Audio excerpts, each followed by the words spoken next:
मंच के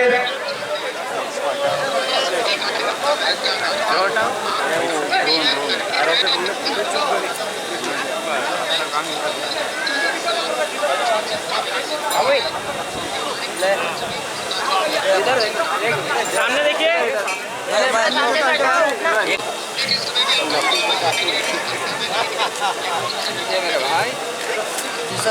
आदरणीय बहादुर सिंह जी बोरमुल्ला साहब हमारे बीच में है। एक बार जोरदार ताली बात।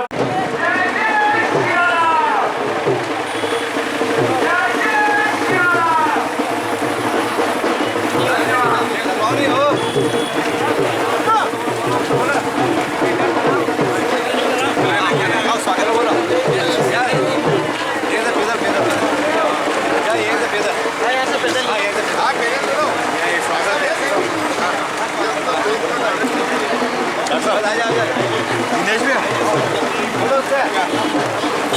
आगे आगे आगे हाँ इधर हाँ भाई चलो देखिए आओ इधर देखिए हाँ ला ला आगे ला ला ला हाँ भाई बंदो अरे थोड़ा पीछे यार उससे स्वागत है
परम श्रद्धाएं मां भारती को नमने गए थे, लेकिन फिर हम लोग बाहर मुरवार करके वापस घर ले आए। वो काका हम सबके बीच में है।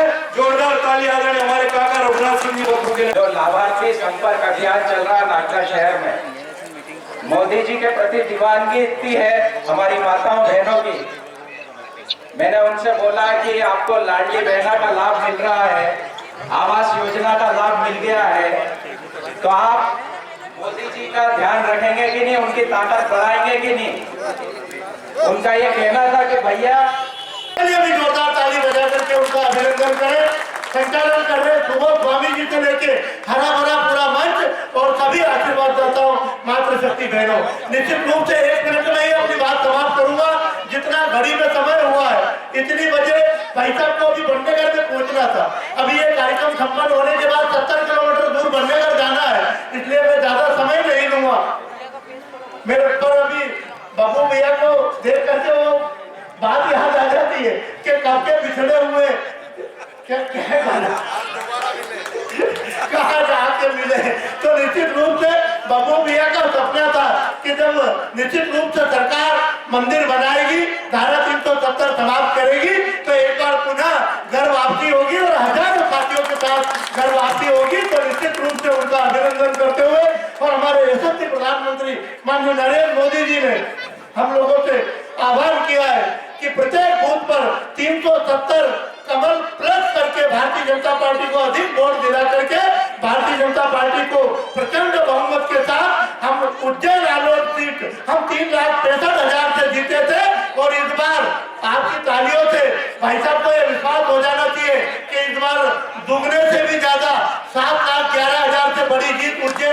संसदीय क्षेत्र में होगी। जोरदार ताली बजा करके मेरी बात का समर्थन करें। जय हिंद, जय भारत, भारत माता की जय। हम सबका सौभाग्य है कि आज हमारे बीच में मध्य प्रदेश शासन के सहकारिता, खेल एवं युवा कल्याण मंत्री माननीय विश्वास सारंग जी हम सबके बीच में यहाँ उपस्थित हैं। हम सबके बीच में भारतीय जनता पार्टी के लोकप्रिय नेता सांसद अविनाश सिंह जी बब्बू और इस वार्ड की पार्षद कौशल्या ठाकुर जी के नेतृत्व में जो आप सब लोग भारतीय जनता पार्टी की सदस्यता लेने वाले हैं, ऐसे सब भाइयों बहनों का मैं स्वागत करता हूं, अभिनंदन करता हूं, आप सबका वंदन करता हूं। और मैं माननीय देश के यशस्वी प्रधानमंत्री नरेंद्र मोदी जी की ओर से जब अभी हम राष्ट्रीय परिषद में थे तो उन्होंने कहा कि जब अपने क्षेत्र में जाना तो मेरे परिवार के सब भाइयों बहनों को मेरा नमस्कार कहना। मैं माननीय नरेंद्र मोदी जी की ओर से आप सभी को नमस्कार करता हूं, सभी को प्रणाम करता हूं और भारतीय जनता पार्टी में आप सबका स्वागत वंदन अभिनंदन करते हुए अपनी बात को समाप्त करता हूं। आप सभी का आशीर्वाद, स्नेह, प्रेम, समर्थन भारतीय जनता पार्टी को और अधिक मजबूत बनाएगा। इतना ही कहते हुए आप सभी को नमस्कार, जय हिंद। मेरा जैसा गाना जोरदार आवाज आना चाहिए। भारतीय जनता पार्टी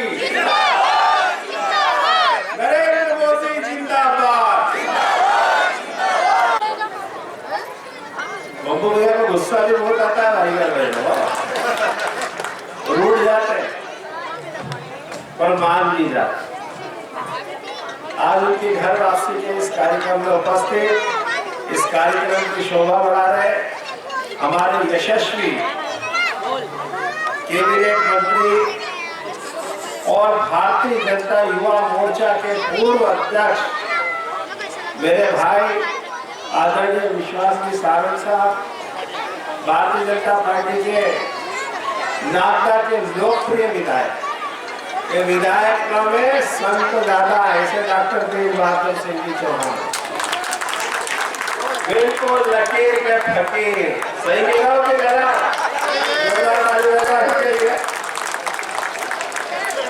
ऐसे ही हमारे यशस्वी अध्यक्ष आदरणीय बहादुर सिंह जी गोलमंडा साहब, सुल्तान सिंह जी साहब, भारतीय जनता पार्टी जो कहती है वो करती है। जब भारतीय जनसंघ की स्थापना हुई, हमारा एक पार्षद नहीं था, हमारा एक सरपंच नहीं था, तब हमारे घोषणा पत्र में लिखा जाता था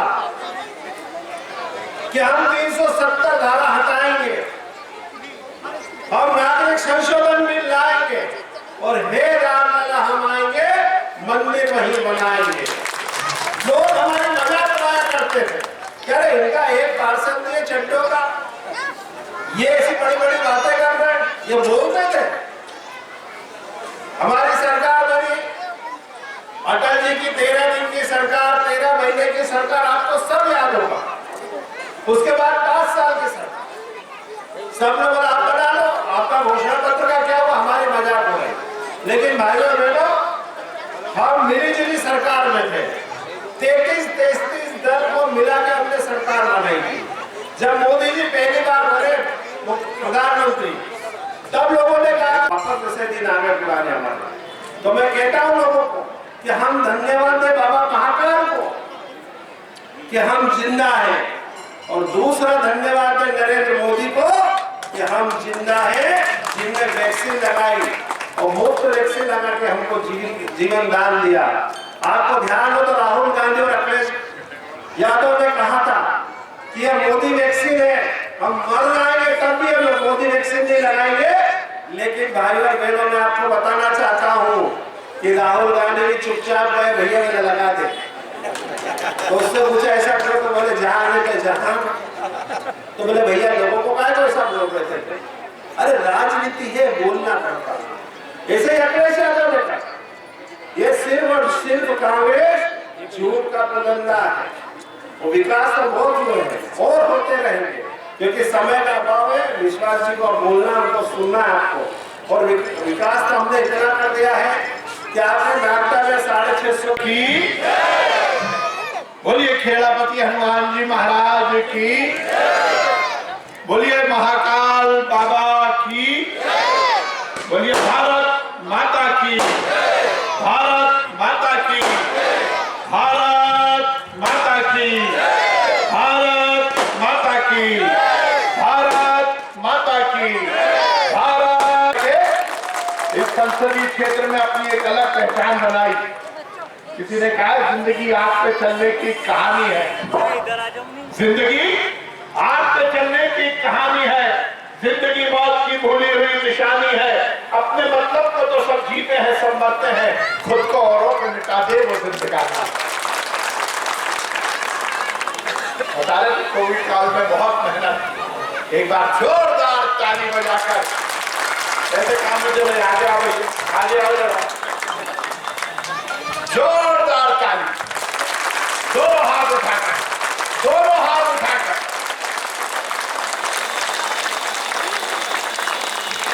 और एक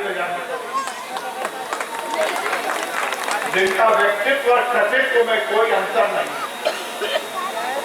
भारतीय जनता पार्टी के ईमानदार कार्यकर्ता के रूप में युवा मोर्चे से काम किया, पार्टी ने जो जिम्मेदारी दी उसका निर्वहन किया। युवा मोर्चा हो, पार्टी के जिला अध्यक्ष की बात हो, लोकसभा चुनाव में, विधानसभा चुनाव में अलग अलग स्थानों पर जाकर पार्टी के विस्तार की बात हो, या फिर अब इस विधानसभा में आपकी सेवा करने की बात हो, ऐसे डॉक्टर तेज बहादुर सिंह जी, जोरदार ताली हो जाइए। मेरे बहुत अभिन्न साथी, हमारे बहादुरों का ही जलवा है।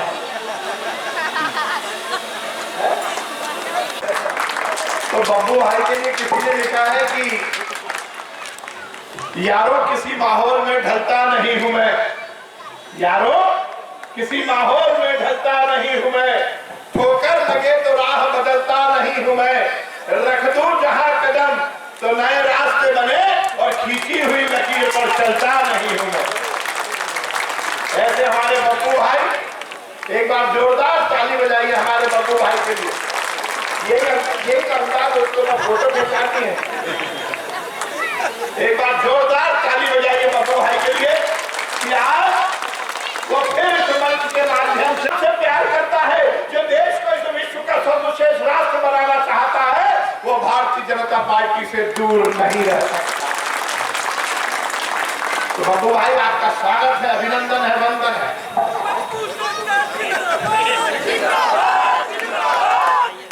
भाई और साथियों, बहुत लंबी बात करने की आवश्यकता नहीं है। अनिल जी ने बात की, बब्बू भाई बैठ जाओ, मेरी जगह बैठो, तुम्हें मेरे अपनी कुर्सी।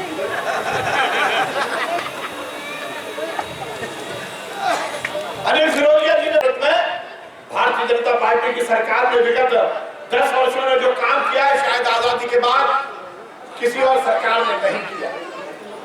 नरेंद्र मोदी जी ने इस देश की तस्वीर और तकदीर दोनों बदलने का काम किया। शहर से लेकर गांव के विकास की बात हो, गांव से लेकर खेत के विकास की बात हो, खेत से लेकर खलिहान के विकास की बात हो, युवा के कल्याण की बात हो, महिला के कल्याण की बात हो, मजदूर के कल्याण की बात हो, किसान के कल्याण की बात हो। इस देश में नरेंद्र मोदी के नेतृत्व में वो कुछ हुआ जो शायद पहले नहीं हुआ। इस देश की आजादी के बाद नरेंद्र मोदी जी जब इस देश के प्रधानमंत्री के पद के दावेदार बने, पूरे देश में एक अलग तरंग, एक अलग लहर दौड़ी। उससे पहले हमने मनमोहन सिंह की सरकार देखी थी, कांग्रेस की सरकार देखी थी।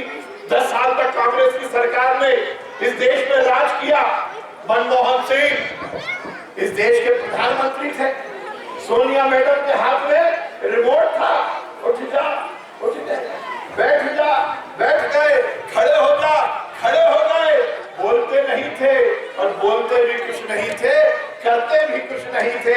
कांग्रेस की सरकार में देश में केवल और केवल भ्रष्टाचार होता था। खाने में भ्रष्टाचार, खाने के तेल में भ्रष्टाचार, दीपक जलाने वाले तेल में भ्रष्टाचार, भ्रष्टाचार, सर में डालने वाले तेल में भ्रष्टाचार, पनडुब्बी में भ्रष्टाचार, जहाज में भ्रष्टाचार, हवाई जहाज में भ्रष्टाचार, पूरे देश की आबोहवा बिगड़ी हुई थी। नरेंद्र मोदी इस देश के प्रधानमंत्री के दावेदार बने, लोगों को लगा कि अच्छे दिन आने वाले हैं, नारा लगा नरेंद्र मोदी इस देश के प्रधानमंत्री बनेंगे। लोगों ने एक अलग उत्साह के साथ चुनाव में काम किया और भाइयों और साथियों, इस देश का सौभाग्य था, हम सबका सौभाग्य था, नरेंद्र मोदी इस देश के प्रधानमंत्री के दावेदार बने, भारतीय जनता पार्टी की सरकार बनी, दिल्ली में कमल खिला, उत्तर प्रदेश में कमल खिला, बिहार में कमल खिला, झारखंड में कमल खिला, राजस्थान में कमल खिला, महाराष्ट्र में कमल खिला, मध्य प्रदेश में कमल खिला, केरल में कमल खिला, कर्नाटक में कमल खिला, तमिलनाडु में कमल खिला, कश्मीर से लेकर कन्याकुमारी और अटक से लेकर कटक तक ही कमल नहीं खिला। अरे मेरे नरेंद्र मोदी अमेरिका गए, वहां भी कमल खिले आने का काम नरेंद्र मोदी ने किया।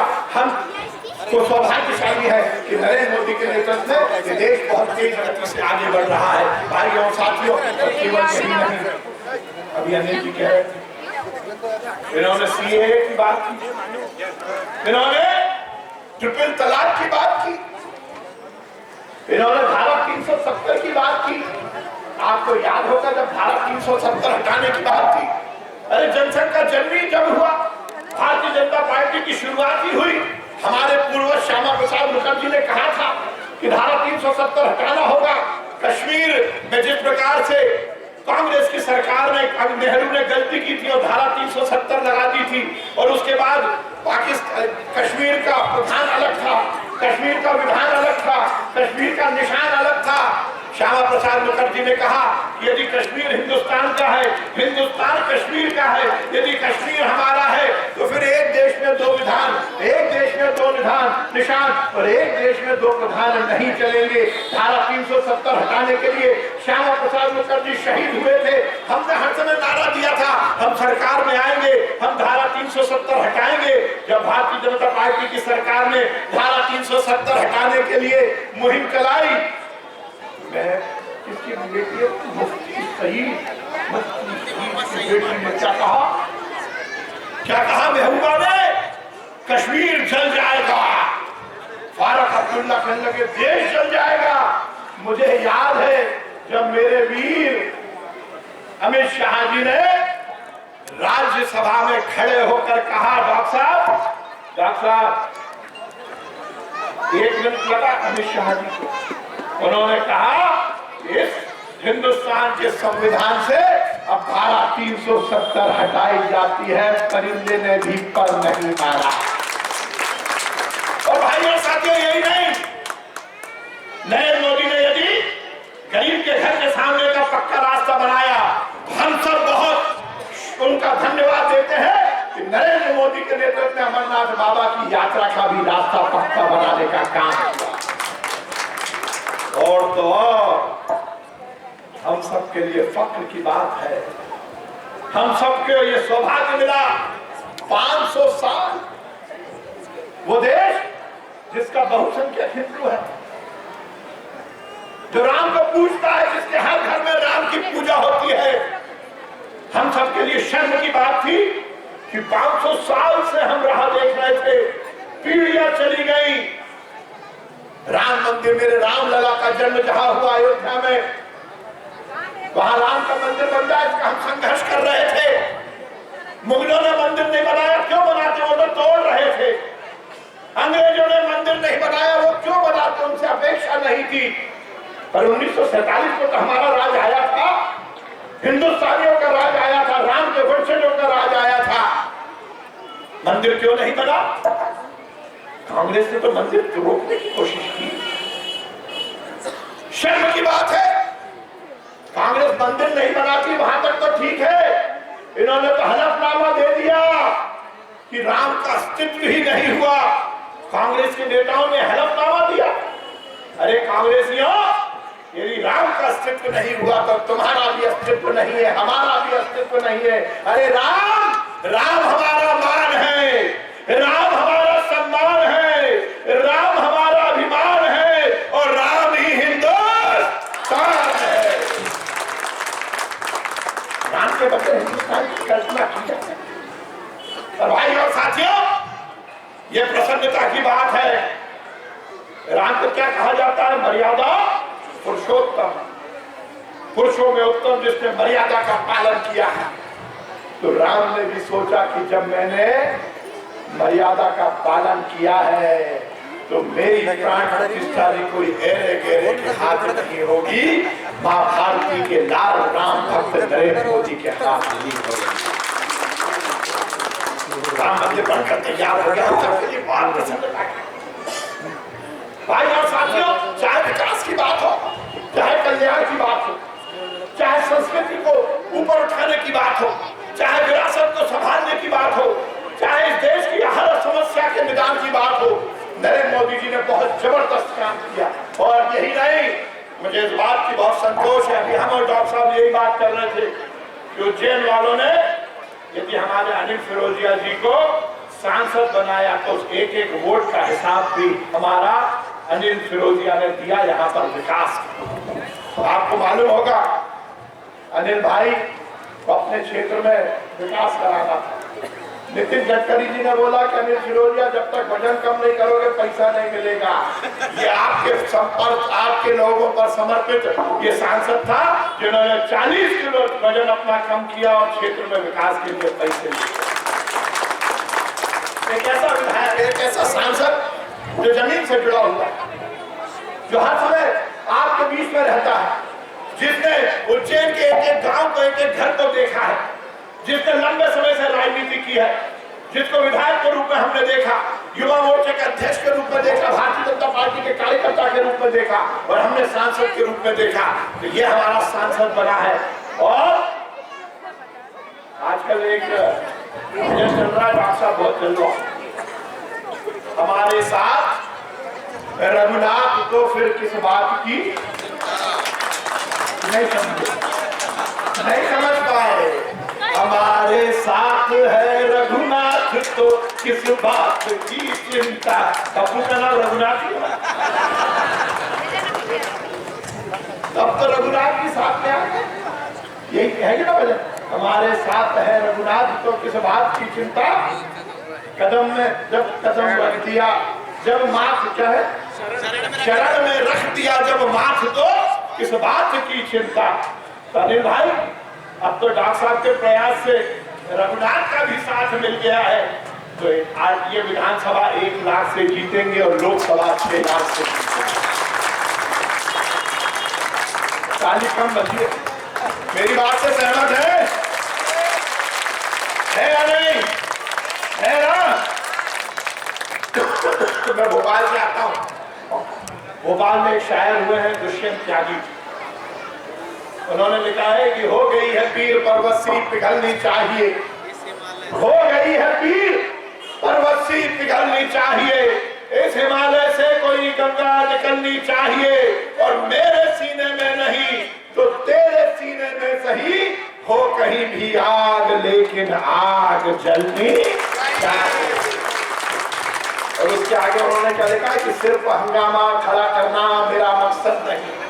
सिर्फ जो नरेंद्र मोदी भी बोलते हैं, नरेंद्र मोदी की यही तो भावना है, इसीलिए तो गरीब के घर में वो रसोई गैस फ्री में पहुंचाते हैं, इसीलिए तो नरेंद्र मोदी हर घर में टॉयलेट बनवाते हैं, इसीलिए तो नरेंद्र मोदी हर घर में नल के माध्यम से जल पहुंचाते हैं, इसीलिए तो नरेंद्र मोदी 5 लाख रुपए तक का इलाज लोगों को मुफ्त कराते हैं, इसीलिए तो नरेंद्र मोदी युवाओं को रोजगार देते हैं, इसीलिए तो नरेंद्र मोदी महिलाओं को आरक्षण देते हैं, हर क्षेत्र में विकास और कल्याण को आगे बढ़ाते हैं। तो दुष्यंत त्यागी ने क्या लिखा है कि सिर्फ हंगामा खड़ा करना मेरा मकसद नहीं, सिर्फ हंगामा खड़ा करना मेरा मकसद नहीं, मेरी कोशिश है कि ये सूरत बदलनी चाहिए, और मेरे सीने में नहीं तो तेरे सीने में सही हो कहीं भी आग, लेकिन आग ऐसे ना जलती।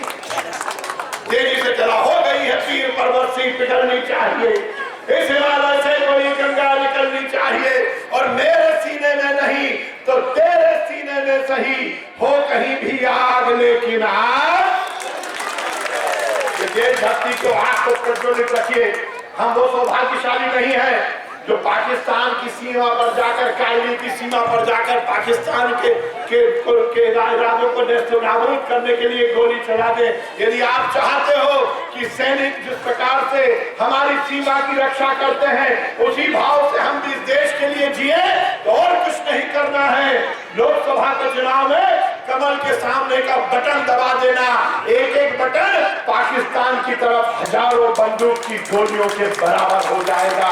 इस देश के मान और सम्मान को बढ़ाने के लिए, इस देश को बड़ा देश बनाने के लिए, पुनः नरेंद्र मोदी जी को इस देश का प्रधानमंत्री बनाने के लिए अपने दिल में देशभक्ति की और राम भक्ति की आग को प्रज्वलित करते हुए आगामी लोकसभा चुनाव में मतदान 13 मई को घर में भोजन बाद में बनेगा, जलपान बाद में होगा, पहले मतदान होगा।